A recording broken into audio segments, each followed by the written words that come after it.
Salut à tous, voici une petite vidéo pour vos échauffements valables pour un départ dans triathlon longue distance, que ce soit un Ironman ou un 70.3 ou alors ou bien d'une traversée en mer de 5-10 km.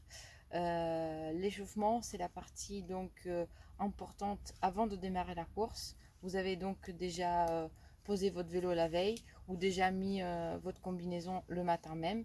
Le plus important avant le départ, donc, c'est de bien faire monter le cœur et d'échauffer les épaules, le cou et la partie surtout haute de notre corps. Donc c'est vraiment 10 minutes impératif ce que je vous conseille avant le départ pour ne pas être essoufflé au moment du démarrage, donc les premiers 100-200 mètres, mais d'être à l'aise au niveau respiratoire et surtout musculaire. Donc ce que je vous conseille, c'est des mouvements de ce type. Moi je l'appelle le shampoing. Ça échauffe tous les muscles au niveau de l'épaule, donc dans un sens, dans l'autre. Prenez bien le temps de le faire avec un bras, avec l'autre. Ne vous inquiétez pas si vous entendez des petits craquements. C'est sans le faire très fort, mais ça va vous aider à débloquer tous vos muscles. Ce type de mouvement. Ensuite, mouvement balistique, c'est-à-dire vous faites tourner vos bras dans un sens et dans l'autre, comme si votre bras allait se détacher de votre corps. Le sang va arriver jusqu'aux pointes ici de vos mains. Ça va tout réchauffer dans un sens et dans l'autre. Donc vous prenez bien le temps de le faire pour les deux bras. Aussi ça va craquer. Le bien tourner comme s'il allait se détacher.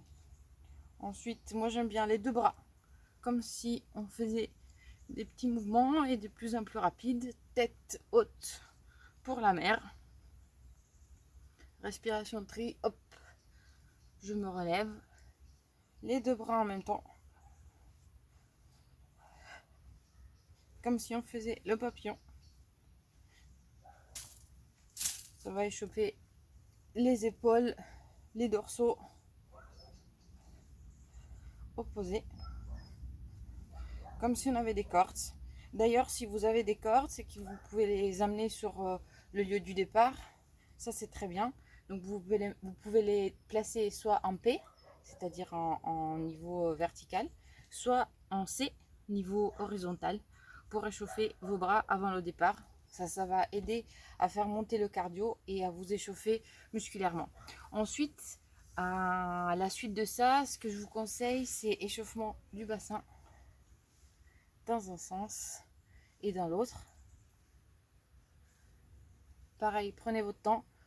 Ici, c'est simplement un exemple. Le cou, ça va craqueler un petit peu partout, mais ça va être très utile. Et ensuite, ce que vous pouvez faire pour faire monter encore plus le cardio, c'est d'exécuter des squats sautés. Donc 10-15, ça juste avant le départ. Toucher par terre et sauter haut. Toucher par terre et sauter haut. Toucher par terre et sauter haut. Donc ça, au moins 10-15 fois pour faire bien monter haut le cardio.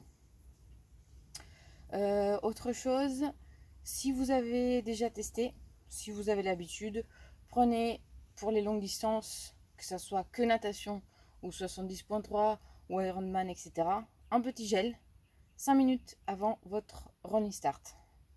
Ça, c'est une petite astuce qui peut vous faire monter la glycémie au bon moment.